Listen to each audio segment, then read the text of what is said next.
Hello everyone. Today we are going to discuss BTTS 14 Advanced Chemistry Paper 2. Now, the first question is multiple correct type. An aqueous solution contains either Hg22 plus or Hg plus. यहाँ पे Hg का +1 है और यहाँ पे +2 है. The given solution gives green PPT with Ki solution but no precipitate with H2S. तो Ki के साथ ये क्या करता है, ग्रीन पीपीटी देता है, जैसे यहाँ पे बताया. Hg22 प्लस जो है ना, I माइनस के साथ ग्रीन पीपीटी देता है, बट H2S के साथ पीपीटी नहीं देता है. ये Hg22 प्लस की रिएक्शंस है, Hg2 प्लस की नहीं है. ठीक है. Above the given solution which of the following is correct.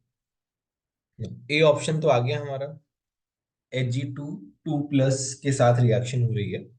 दूसरा NH3 के साथ ये ब्लैक पीपीटी भी देता है. ठीक है, दोनों कॉम्बिनेशन. तो हमारा ऑप्शन क्या आ गया, A and C. Now next part है Na2CrO4 को जब हम पीबी लेड एसिडेट के साथ रिएक्शन कराते हैं तो ये क्या होता है, +2, ये होता है -2. यहाँ मेरा येलो पीपीटी बनता है PbCrO4. और जब हम इसको एसिड से रिएक्ट कराते हैं तो हमारे पास बनता है Cr272- विच इज सॉल्युबल. इन्होंने बोला है the अनायन present in the soluble compounds, और OH माइनस से रिएक्ट कराते हैं तो हमारे पास बनता है PbOH का फुल. ये कॉम्प्लेक्स मतलब ये अनायन जो है ना सॉल्युबल होता है. तो मेरे पास ए आ जाएगा और मेरे पास बी आ जाएगा. Alright. Now choose incorrect statement. AlCl3 undergoes hydrolysis to form. ये कॉम्प्लेक्स नहीं बनाता, सिंपल रिएक्शन होती है, AlOH का होल थ्राइस बनता है. ठीक है. नाउ डी ऑप्शन है B+3 can exist in aqueous solution in hydrated form. Now B+3 जो है ना, इसको B+3 को बनाने के लिए आयनाइजेशन एनर्जी 3 तक यूज करनी पड़ेगी, 1 2 3, विच इज नॉट पॉसिबल. बहुत ज्यादा एनर्जी लगती है, इतना पॉसिबल नहीं है. बाकी बी और सी जो है वो हमारे सही स्टेटमेंट, करेक्ट स्टेटमेंट. कि अमलगमेटेड, अमलगमेटेड का मतलब है मर्क्यूरी के साथ. जब ये कोल्ड वाटर के साथ रिएक्ट करता है तो H2 गैस रिलीज हो जाती है. और मैग्नीशियम वाली जो रिएक्शन है, मैग्नीशियम ऑक्साइड बनता है, दैट इज ऐश बेसिकली, उसको बोला गया. नेक्स्ट आता है हमारे क्वेश्चन. बहुत ही अच्छा क्वेश्चन है, तो काफी लेंथी क्वेश्चन है, तो ध्यान से करेंगे. An electrolytic cell, a sample of naphthalene solution is subjected to electrolysis with 1 ampere current of 96.5% efficiency for 100 second. ठीक है. यहां से हमारे इलेक्ट्रॉन के मूव्स भी आ सकते हैं. H2O is electrolyzed at negative plate. Negative का मतलब कैथोड, मतलब H2O जो है वो इलेक्ट्रॉन क्या कर रहा है, गेन कर रहा है. ठीक है. And naphthalene is electrolysed at positive plate to produce phthalic acid and CO. हमारा जैसे नेफ्थलीन जो है ना, मैं यहाँ पे बता देता हूँ. जैसे नेफ्थलीन है, तो naphthalene is electrolysed at positive plate, मतलब एनोड. इसका क्या हो रहा है, ऑक्सीडेशन हो रहा है. तो जब इसका ऑक्सीडेशन होता है ना, ये ऑर्गेनिक की रिएक्शन है, ये क्या हो जाता है, ब्रेक हो जाता है. मेरे पास बनता है इस तरीके से थैलिक एसिड +2CO. उन्होंने लिखा हुआ CO. Total phthalic acid produce at electrode is completely neutralized by x gram 10% by weight pure NaOH sample. ठीक है. नेफ्थलीन को वाटर में सॉल्युबल मानना है, NTP और STP पे मोलर वॉल्यूम दिया. ठीक है. अभी सबसे पहले हमने डेटा लिख दिया कि I1 है, नीटा 96.5 है, T इक्वल टू 100. Q/F हमारे मोल्स ऑफ इलेक्ट्रॉन होता है. क्यों कितना हो जाएगा, IT I1 है और T 100 है, और F क्या हो जाएगा, 96,500. ठीक है, ये हमारे मोल्स ऑफ इलेक्ट्रॉन हो गए. और एफिशिएंसी के साथ अगर हम देखें तो एफिशिएंसी के साथ ही हो जाएगा 100/96,500 इंटू 96.5.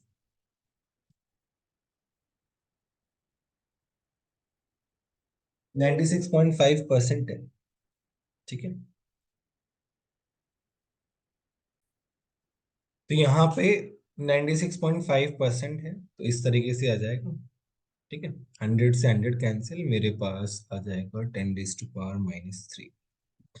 ठीक है, तो ये मोल्स ऑफ इलेक्ट्रॉन हो गए। अभी इसमें जो हमारी कैथोड पे रिएक्शन हुई वाटर के साथ, कि वाटर जो है वो इलेक्ट्रॉन गेन कर रहा है और मेरे पास क्या बना रहा है, H2 + OH- बना रहा है। पहला question, volume of H2 produce. तो H2 के मोल्स निकालेंगे, इलेक्ट्रॉन के मोल्स हमने निकाल लिए। ये हमारे इलेक्ट्रॉन के मोल्स हैं, अभी अभी हमने निकाले। बस डिवाइड बाई 100 करना है, वो आई थिंक बाद में करेक्ट होके आ जाएगा। यहाँ पे आप डिवाइड इन 200, और ये हाफ हो जाएगा क्योंकि इसके कॉफिशिएंट और इसका कॉफिशिएंट में 1/2 का 1/2 रेशियो। तो मेरे पास मोल्स ऑफ H2 आ गए 10⁻³ डिवाइड बाई 2। तो वॉल्यूम एट NTP क्या हो जाएगा, ml में निकाल रहे हैं तो 22,400 से मल्टीप्लाई कर देंगे, मेरे पास आ जाएगा 11.2 ml। ठीक है, नाउ दूसरा पार्ट है volume of CO2 produce at anode. Anode पे क्या हो रहा है, नेफ्थलीन का ऑक्सीडेशन हो रहा है। तो ये हमारा नेफ्थलीन है, नेफ्थलीन का ऑक्सीडेशन हो रहा है। देखो ये जो रिएक्शन बैलेंस हो रही है, ये आयन इलेक्ट्रॉन मेथड से या हमारा नॉर्मल मेथड से बैलेंस हो जाएगी। देखो मेरे पास C10H8 नेफ्थलीन में कार्बन का वैलेंसी है -4/5 ऑक्सीडेशन स्टेट, और यहाँ पे 1+1/4, यहाँ पे +1/4। ठीक है, अभी क्या है, यहाँ से यहाँ कितने का डिफरेंस है, ये हो जाएगा -4/5 और 1/4 +4/5 इंटू, कितने कार्बन है, 8 कार्बन आ रहे हैं यहाँ पे, 8 कार्बन आ जाएंगे। और यहाँ से यहाँ कितने का डिफरेंस है, 4 + 4/5 इंटू 2 कार्बन आ रहा है। इन दोनों को जब आप ऐड करेंगे, मतलब यहाँ से आ रहा है 21/20 इंटू 8, दैट मीन्स 42/5। यहाँ से आ जाएगा 48/5। तो वैलेंसी फैक्टर क्या आएगा, 42/5 +48/5 इज इक्वल टू 18। इसका मतलब 18 इलेक्ट्रॉन लूज हो रहा है, तो 18 इलेक्ट्रॉन लूज होंगे। उसके बाद हाइड्रोजन बैलेंस करेंगे हम, हाइड्रोजन बैलेंस मतलब ऑक्सीजन बैलेंस करेंगे। ऑक्सीजन बैलेंस करेंगे तो यहाँ पे 8H2 आ जाएगा, क्योंकि यहाँ पे 8 ऑक्सीजन है। फिर यहाँ पे हमारे पास टोटल हाइड्रोजन कितने आ जाएंगे, 18H+ आ जाएंगे। इस तरीके से रिएक्शन बैलेंस हो गई है। अभी क्या है, इलेक्ट्रॉन्स के मोल्स तो हमको यहाँ से पता चल गए थे लास्ट टाइम, तो यहाँ पे बस 100 से डिवाइड कर देना, वो परसेंटेज वाला 100 ये मिसिंग है, वो करेक्शन कर लेना। और मेरे पास मोल्स ऑफ CO2 कितने आ गए, 1/9 आ जाएंगे, क्योंकि ये 18 इलेक्ट्रॉन्स हैं और H क्या नाम है, CO2 जो है वो 2, तो इनका रेशियो 1:9 है। यहाँ देख रहे हो 1:9, तो मेरा 1/9 से डिवाइड कर देंगे तो मेरे पास मोल्स आ जाएंगे 10⁻³ डिवाइड बाई। STP पे हम लोग क्या निकालेंगे, वॉल्यूम क्या होता है, 22.7 लीटर्स होता है, तो उसको हम ml में कन्वर्ट कर लेंगे और हमारे पास फाइनल वॉल्यूम आ जाएगा 2.52 ml। इस तरीके से हमारा बी ऑप्शन का आंसर आ गया। ठीक है, अब आता है moles of phthalic acid C option में। तो मोल्स ऑफ थैलिक एसिड क्या हो जाएगा, 1/18 हो जाएगा। देखो यहाँ पे थैलिक एसिड ये 1/1:18 है, तो 1/18 इंटू 100, ये हो जाएगा मेरे पास 10⁻³ डिवाइड बाई 18 मोल्स। और इसका मास, इसका मोलर मास 166 होता है, तो हमारे पास 9.22 मिलीग्राम आता है। ठीक है, आई थिंक ये 9.22 ही दिया हुआ। अब आता है वॉल्यूम वैल्यू ऑफ एक्स। तो यहाँ उन्होंने बोला है कि थैलिक एसिड को हमने कंप्लीटली न्यूट्रलाइज कराया है, एक्स ग्राम टोटल सैंपल का मास है और उसका 10% NaOH का मास। तो हमने क्या किया, दोनों के इक्विवेलेंट बराबर कर दिए, तो हमने, ये रिएक्शन होती है थैलिक एसिड के NaOH के साथ, इस तरीके से सॉल्ट बनता है और H2 निकलता है। तो ये थैलिक एसिड के मोल्स हैं, और ये एक्स ग्राम 10% NaOH है, एक्स ग्राम टोटल मास है।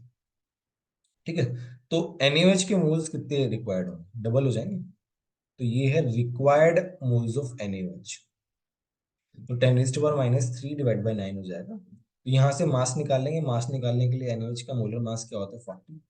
तो मेरे पास ये आ गया, मास आ गया मेरे पास 40 into 10⁻³ this is mass of NH. अभी क्या है, 40 इंटू 10⁻³ ये क्या है, मास ऑफ एनएच है। टोटल मास कितना है एक्स, और उसका परसेंटेज निकालेंगे तो वो कितना है 10। यहाँ से एक्स आ जाएगा 0.044। तो लास्ट वाला ऑप्शन जो है वो गलत दिया हुआ। क्लियर है? काफी अच्छा क्वेश्चन था, बहुत सारे इसमें छोटे छोटे क्वेश्चन थे इस तरीके से यार। हमने रिएक्शन वगैरह भी बता दिए। एनीवे, नेक्स्ट क्वेश्चन है, in an amino acid the carboxylic acid group has Ka 10⁻⁴, Kb 10⁻⁵। The isoelectric point, isoelectric point क्या होता है, इन दोनों का एवरेज होता है। पीके निकाल के एवरेज निकाल लेते हैं, तो ये हम एवरेज निकाल लें यहाँ पे 6.5 आ। Simple question. नेक्स्ट है डायस्टोमेरिक पेयर अमंग द फॉलोइंग। हमें बताया सिस ट्रांस आइसोमर क्या होता है डायस्टोमेरिक। तो यहाँ पे देख सकते हैं कि ये हमारा सिस ट्रांस टाइप है। यहाँ पे ये वाला पार्ट जो है, ये वाला पार्ट सिस ट्रांस होगा। ठीक है, तो यहाँ पे नहीं, यहाँ पे सिस ट्रांस नहीं है सी वाले में, तो ये नहीं आएगा। यहाँ पे देखो तो ये OH ऊपर की तरफ है, ठीक है, ये OH ऊपर है, यहाँ पे OH नीचे है। तो यहाँ पे क्या हो रहा है, सिस ट्रांस हो रहा है। किसी के रेस्पेक्ट में भी देख सकते हो, चाहे हम इस दोनों के रेस्पेक्ट में भी देखें। तो ये ऊपर है, ये नीचे है, ये क्या हो गया, ट्रांस हो गया। दोनों नीचे है तो ये क्या हो गया, सिस हो गया। तो मेरे पास आ जाएगा A B D ऑप्शन में। ठीक है, नेक्स्ट है न्यूमेरिकल टाइप पैराग्राफ बेस्ड। तो इसमें क्वेश्चन है, a metal M is boiled in dilute HNO3 to give salt N and a neutral oxide of nitrogen. Neutral oxide of nitrogen would be N. An aqueous solution of N with brine solution gives a white PPT. White PPT बन रहा है यहाँ पे। तो कौन से metal के साथ white PPT बनता है वो सोचना है। When N was heated with Na2S2O3 gives a white PPT क्यों? यहाँ से मुझे लग रहा है कि ये Ag2S2O3 की बात कर रहा है, क्योंकि वो व्हाइट पीपीटी होता है और उसको which was obtained which on standing turns to black Ag2S में कन्वर्ट हो जाता है।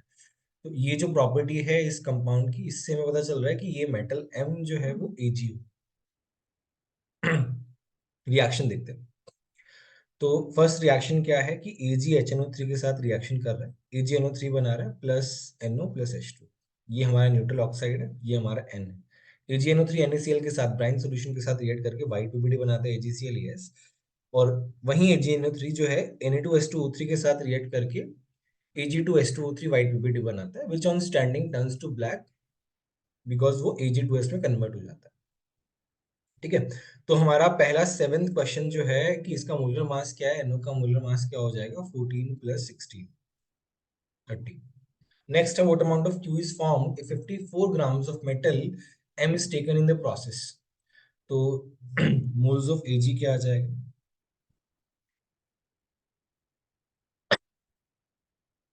54/108, हाफ मोल आ गया। इफ यहाँ पे Ag हाफ मोल है तो AgNO3 कितना मोल होगा, हाफ मोल होगा, वो लिखा हुआ। और AgNO3 हाफ मोल है, उन्होंने लिखा आगे will 100% है। Total amount of solution of N is treated with excess, Na2S2O3 excess में है।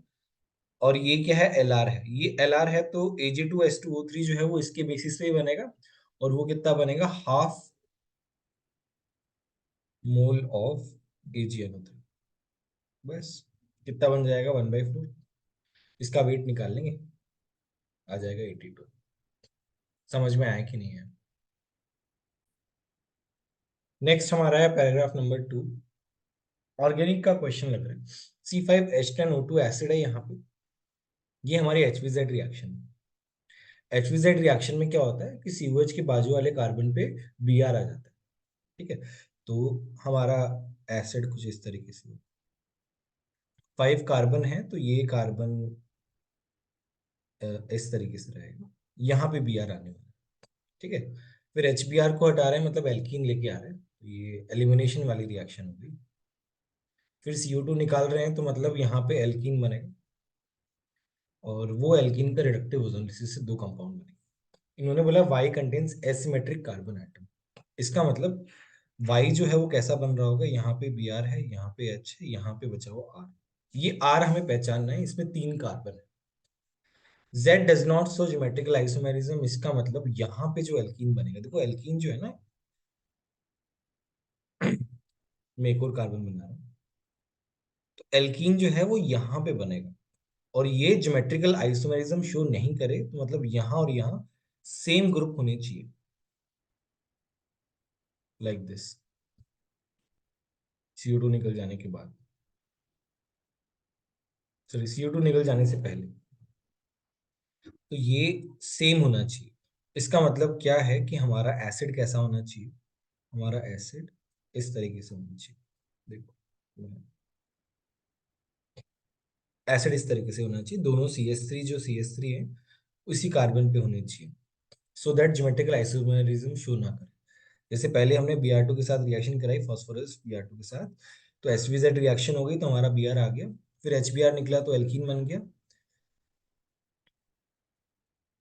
फिर एल्कीन बनने के बाद CO2 निकल गया, CO2 निकल गया तो हमारे पास इससे बन गया CH2।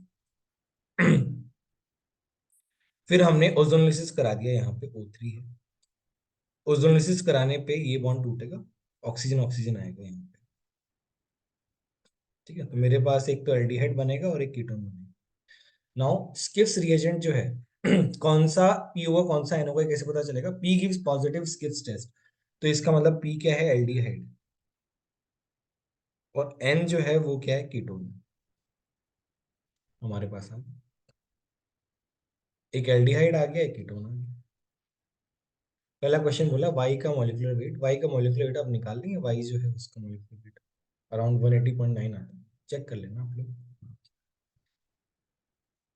फिर है N plus Cl2OH minus, N मेरे पास क्या है, N मेरे पास कौन है, Cl2OH माइनस जो है वो हमारी क्लोरोफॉर्म रिएक्शन है, जो हमारा हेलोफॉर्म रिएक्शन होती है ना, तो उसमें क्या होता है, कीटोन जो है उसमें CH3 मिथाइल कीटोन में ये वाला पार्ट टूट जाता है, हमारे पास बनता है CH Cl3, और इसका क्या हो जाता है, ऑक्सीडेशन। तो इन्होंने बोला क्यों का मॉलिक्यूलर वेट, तो इसका मॉलिक्यूलर वेट हम निकाल लेंगे 119.5।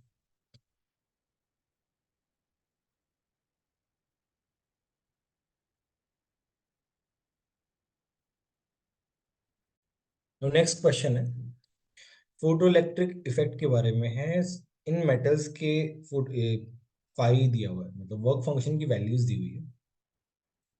ठीक है, when sodium metal is exposed to an electromagnetic radiation, the maximum kinetic energy of the photoelectrons was found to be 0.7 electronic volt। kinetic energy निकालिए, वेवलेंथ पूछिए, तो हमारा फॉर्मूला क्या होता है कि हमारा जो एनर्जी है hc/λ is equal to five work function plus kinetic energy maximum. ठीक है, इन्होंने लैम्डा पूछा, एच जो है वो क्या हो जाएगा, 6.6 इंटू 10⁻⁻34, सी कितना हो जाएगा, 3 इंटू 10⁻8, लैम्डा हमें निकालना है।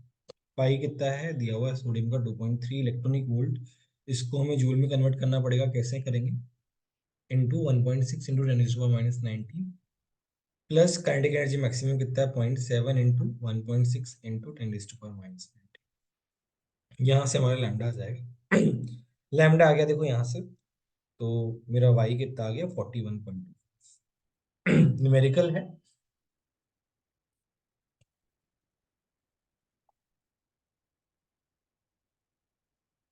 नेक्स्ट है an electromagnetic radiation of wavelength 500 angstrom falls on a surface of copper metal, the maximum kinetic energy is ejected for electrons। तो ये सेम फॉर्मूला लगेगा, hc/λ is equal to h nu naught, मतलब 5 plus kinetic energy maximum. ये क्या हो जाएगा, H C मतलब 6.6 into 10⁻⁻34, सी कितना आ गया, 3 इंटू 10⁸8, लैम्डा कितना आ गया, 500 एक्सट्रॉम, मतलब 500 into 10⁻10 is equal to, copper का कितना है, 4.8 दिया हुआ, तो आ जाएगा 4.8 इंटू 1.6 इंटू 10⁻⁻19।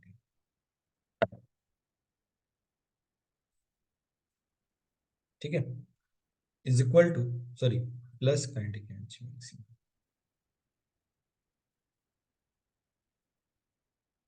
तो यहां से काइनेटिक एनर्जी मैक्सिमम निकाल लेंगे।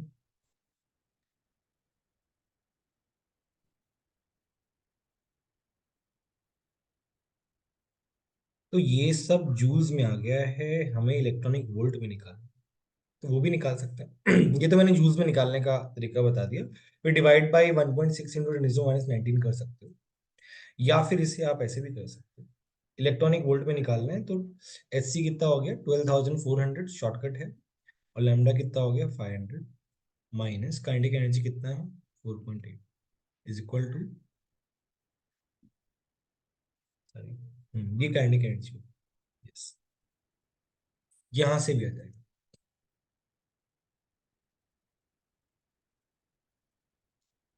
बट इससे थोड़ा एक्यूरेट आएगा, न्यूमेरिकल पूछा है तो it will be more accurate, don't use this.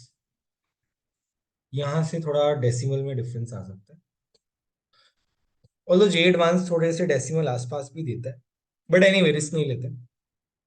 तो काइनेटिक एनर्जी मैक्सिमम यहां से निकालेंगे, जो भी काइनेटिक एनर्जी मैक्सिमम जो भी आएगी value, let's say value Z I, तो अपॉन 1.6 इंटू 10⁻19 कर देना, तो वो इलेक्ट्रॉनिक वोल्ट में कन्वर्ट हो जाए। इन्होंने ऐसे ही किया यहाँ सोल्यूशन में, ठीक है, लास्ट में इसको डिवाइड कर दिया सो दैट इलेक्ट्रॉनिक वोल्ट में कन्वर्ट हो जाए। ये आएगा मेरे पास आंसर।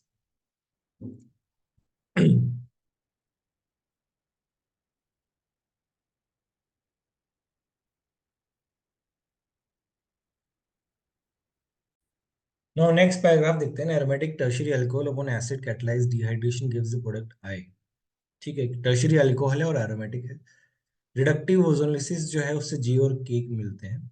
जे और के जो है वो दोनों एल्डिहाइड कीटोन कैसे भी हो सकते हैं।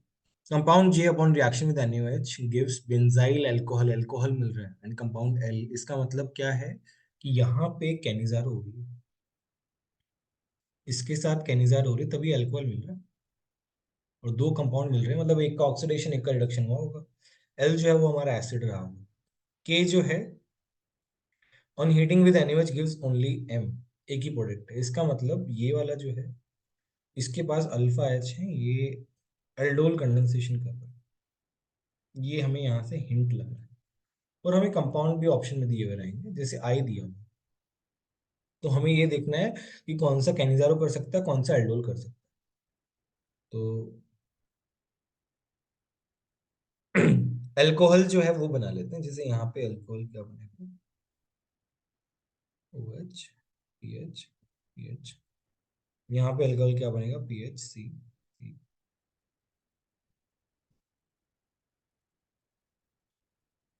कैसे भी बना सकते हो, यहाँ पे भी बना सकते हो वैसे। यहाँ पे बनेगा सी सी ओ एच सी, यहाँ पे बना सकते हैं इस वाले कार्बन पे।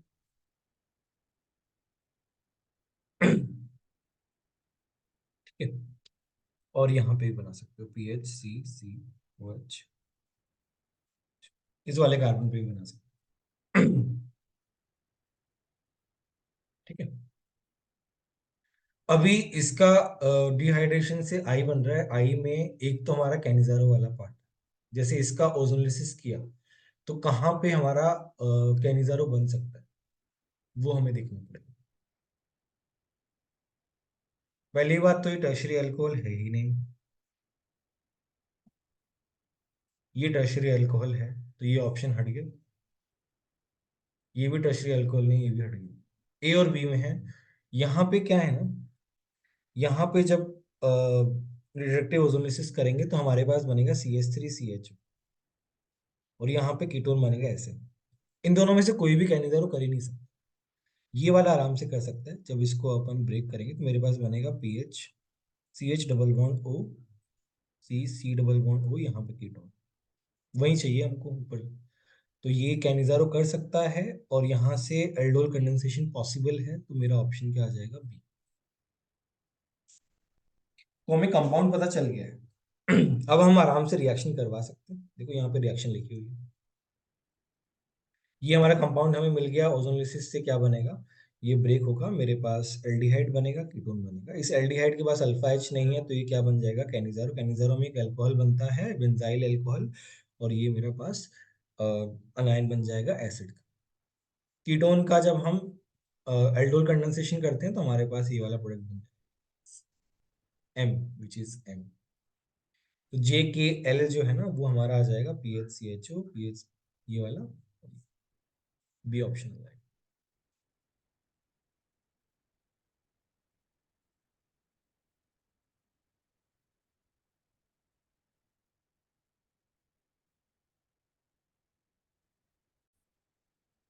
हाँ, ये वाला पैराग्राफ देखते हैं। अच्छा, इसमें क्या बोला? The degree of hydrolysis of a salt of weak acid and weak base in its 1.1 m solution is 0.1. If the molarity of the solution, the percentage hydrolysis, देखो 0.1 डिग्री ऑफ हाइड्रोलिसिस दिया हुआ है तो 10% ही होगा, because weak acid weak base के hydrolysis में जो alpha है वो कॉन्सेंट्रेशन पे डिपेंडेंट नहीं होता। तो बी ऑप्शन आ जाएगा। नेक्स्ट क्वेश्चन में उन्होंने एक तो H3PH पूछा है, H3PO4 के बारे में बताया है, COH का होल ट्वाइस है और HCl है, स्ट्रॉन्ग बेस है, स्ट्रॉन्ग एसिड है, वाटर है और H3PO4। ठीक है, तो यहाँ पे हम H प्लस HCl से कितना आ रहा है मिलीमोल्स, ये H प्लस है, HCl से 2 आ रहा है और COH का होल ट्वाइस से 8 आ जाएगा, डबल हो जाएगा क्योंकि यहाँ पे OH डबल मिलेगा हमको। OH माइनस के मिलीमोल्स कितने आएंगे टोटल? 8 माइनस 2 6 कर देंगे, 6 आ जाएगा बेसिकली हमारे पास। नाउ H3PO4 अब बचे हुए OH माइनस के साथ रिएक्ट कर, H3PO4 4 मिलीमोल्स दिया हुआ है, ये 6 मिलीमोल्स है, तो मेरे पास ये Lr हो गया, ये हो जाएगा 4 माइनस 4 0, ये हो जाएगा 6 माइनस 4 2, ये बनेगा 4। अब हमारे पास H2PO4 माइनस और OH माइनस बचा हुआ है। H2PO4 माइनस 4 है 4 millimoles, OH minus 2 millimoles, OH minus क्या हो गया, Lr हो गया, तो मेरे पास ये बचेगा 2 और ये बचेगा, यहाँ पे क्या बन गया, बफर बन गया। ठीक है ना, बफर बन गया। अब हम क्या लगा देंगे, बफर का फॉर्मूला लगा देंगे, pH is equal to pK plus log of salt upon acid, मेरे पास ये आ जाएगा। इन दोनों का कॉन्सेंट मिलीमोल सेम है तो ये बना जाएगा, तो pKa ऑफ H2PO4 माइनस, वही मेरा आंसर आ जाएगा, that is equal to 8।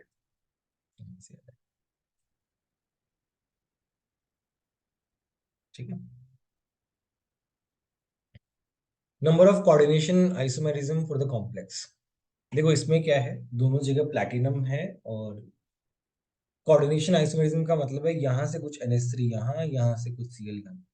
Let's say हम ऐसे करते हैं, PtNH3 3 एक Cl यहाँ लेके आते हैं और एक NH3 उधर ले जाते हैं, तो मेरे पास ऐसे बन जाएगा। ठीक है, तो यहाँ पे ये ध्यान रखना है कि दोनों की ऑक्सीडेशन स्टेट +2 रहेगी जैसा पहले थी। ये -1, ये हो जाएगा +1, पहले केटायन आता है फिर एनायन आता है, ये -3 ये -1। मान लो हम एक और Cl ले आते हैं,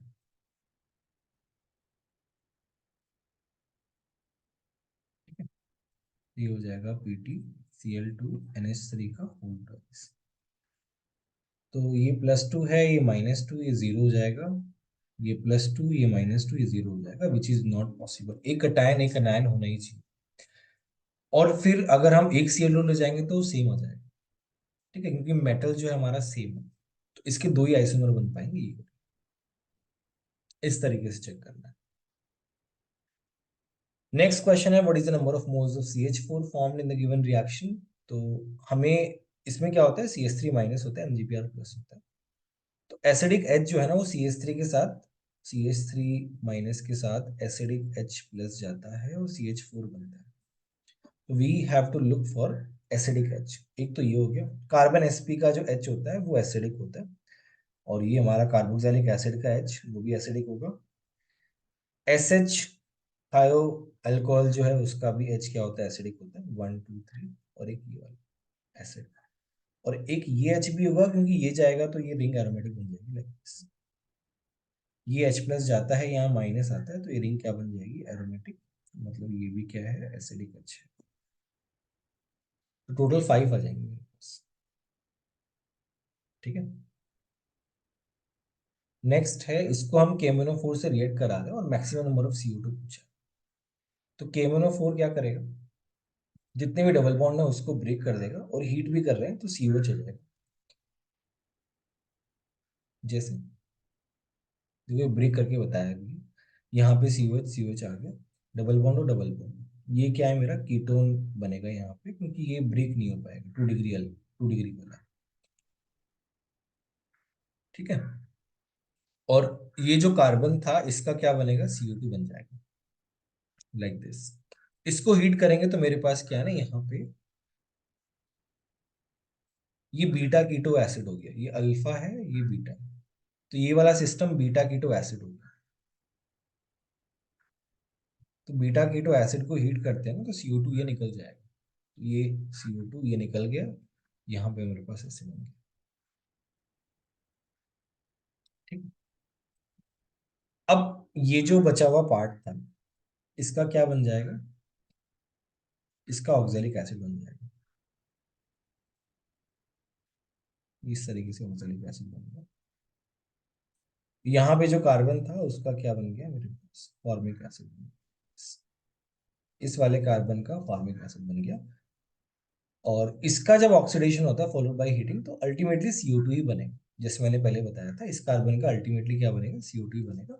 और ऑक्जेलिक एसिड को हम हीट करते हैं तो एक CO2 पहले निकल जाता है, और फिर मेरे पास फॉर्मिक एसिड बन गया, और फॉर्मिक एसिड की ऑक्सीडेशन से वापस से क्या बन जाएगा, CO2 बन जाएगा। तो मेरे पास CO2 कितने आ गए, 1 2 3 लाइक दिस, 4। मैक्सिमम पूछा है तो मैक्सिमाइज हम कर रहे हैं, मैक्सिमाइज इस तरीके से ही होता है।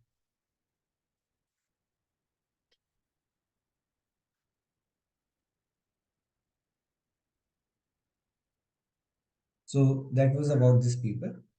If you still have any doubts, you can ask your faculties. Bye everyone.